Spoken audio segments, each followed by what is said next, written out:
Cup চিড়ে দিয়ে কি সুন্দর এক কাপ চিনি দিয়ে রসবড়ি পিঠে বানিয়ে নিলাম 5 মিনিটের মধ্যে। কিভাবে বানাই আসুন দেখতে থাকবো। আসসালামাইকুম বন্ধুরা, লাইলা কিচেন টুয়েলে আপনাদের সবাইকে স্বাগতম। বন্ধুরা কেমন আছেন? আশা করছি আল্লাহর অশেষ রহমতে সবাই ভালো আছেন। আলহামদুলিল্লাহ আমিও ভালো আছি। আজকে আরো একটা রেসিপি নিয়ে আপনাদের সঙ্গে শেয়ার করতে আসলাম। প্লিজ একটা লাইক দিয়ে পুরো ভিডিওটা দেখতে থাকুন। এখানে চিড়া নিয়েছি, চিড়াটা আমি দেশি চিড়া নিয়েছি। চিড়াটা আগে থেকে ভিজিয়ে পরিষ্কার করে কয়েকবার ধুয়ে ভিজিয়ে থুয়ে দিয়েছিলাম। চিড়া দিয়ে রেসিপি বানাবো আজকে। আগে থেকে ওয়াক ক্যামেরায় ধুয়ে ভিজিয়ে থুয়ে দিয়েছিলাম 10 মিনিটের মতন। ভিজে নরম তুলতুলে হয়ে গেছে, এই যে ভিজে গেছে, ঝরঝরা হয়ে গেছে। যেটুকু পানি ছিল ওইটুকু শুষে ঝরঝরা হয়ে গেছে।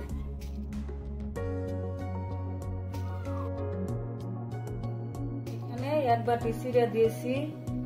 একটা মিক্সির জার নিয়েছি। এখানে মিক্সির জারে অল্প ঘুরিয়ে নিব, একটু পানি দিব না।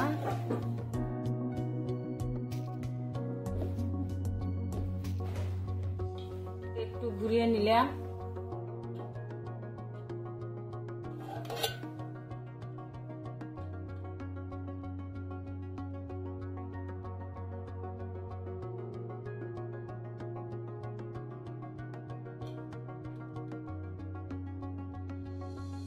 একটু একটু করে গুঁড়ো দুধ দিব আর মেখে নিব, একটু ডেলা জানি না থাকে। এভাবে করে অল্প অল্প করে দিব আর গুঁড়ো দুধটা দিব আর মিশিয়ে নিব।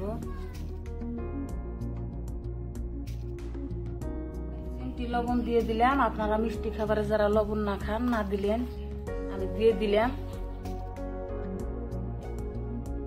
এভাবে করে ভালো করে 2-1 মিনিট ভালোভাবে মথে নিব। মাখান হয়ে গেছে আমার। একটুখানি সাদা তেল দিয়ে আবার একটু মাখিয়ে নিলাম। আপনারা ঘিউ দিতে পারেন। সাদা তেল দিয়ে দিলাম।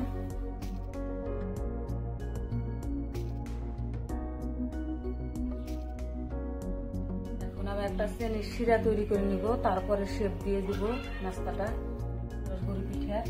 আমি চিড়া নিয়েছি, ওই বাটিরই 1 বাটি চিনি দিয়ে দিলাম আর 1 বাটি ওই চিনির মধ্যে 1 বাটি পানি দিয়েছি। একটা পাতলা শিরা তৈরি করে নিব।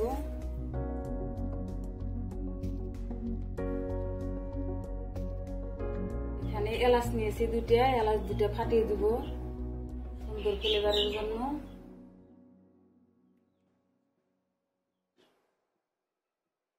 এখানে একটা তেজপাতা নিয়েছি, তেজপাতাটাও দিয়ে দিলাম, ছিঁড়ে 2 টুকরা করে দিয়ে দিলাম। আমার চিনিটা গলে গেছে, এই যে শিরাটা হয়ে গেছে। জাল দিব না, তো শিরাটা ঘন করবো না। এখন নিভিয়ে দিব চুলার আঁচটা।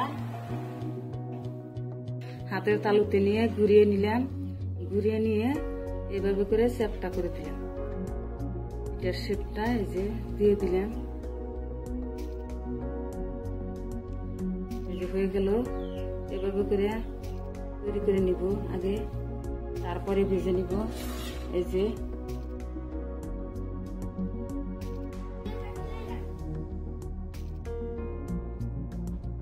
এভাবে করে আর একটা তৈরি করে দেখাইলাম। এভাবে করে কিনার দিয়ে ফেটে গেলে চাপ দিয়ে দিয়ে সই করে দিলাম। এই যে আর একটা হয়ে গেল। আপনারা ছোট বড় যে কোনো সাইজ দিতে পারেন। আমি অল্প ছোট ছোট করে সাইজ দিলাম। একটু একটু করে নিয়ে একটু তেল মাখিয়ে নিয়েছি। নিয়ে এইভাবে করে হাতের তালুতে নিয়ে ঘুরিয়ে নিলাম। ঘুরিয়ে নিয়ে এইভাবে করে শেপটা করে দিলাম। এটার শেপটা এই যে দিয়ে দিলাম। এই যে হয়ে গেল। এভাবে করে তৈরি করে নিব আগে, তারপরে ভেজে নিব। এই যে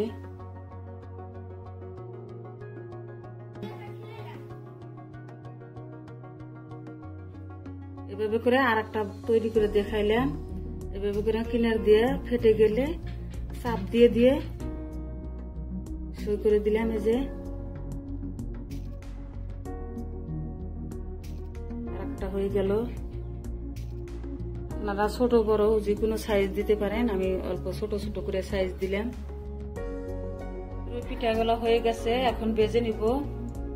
এই যে কড়াতে তেল বসিয়ে দিয়েছি, তেলটা গরম হলে দিয়ে দিব, হাই হিটে গরম করে নিব। আমার তেলটা গরম হয়ে গেছে, এখন একটা একটা করে পিঠাগুলো দিয়ে দিব।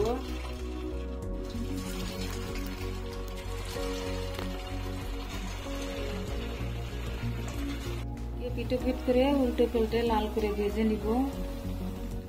এভাবে সবগুলো বানিয়ে নিব, ভেজে নিব। ঠিক আছে, আমার পিঠাগুলো এখন নামিয়ে নিব, লাল হয়ে গেছে।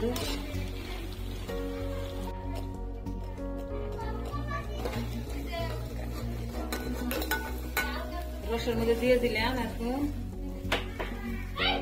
দিয়ে নাড়াচাড়া করে দিয়ে খেয়ে দিব 30 মিনিটের জন্য। 30 মিনিট পর দেখাইতেছি। বন্ধুরা ফিরে আসলাম 30 মিনিট পর। এখন দেখাইতেছি আপনাদেরকে, রসটাও কমে আসছে, ঢুকে গেছে পিঠার মধ্যে।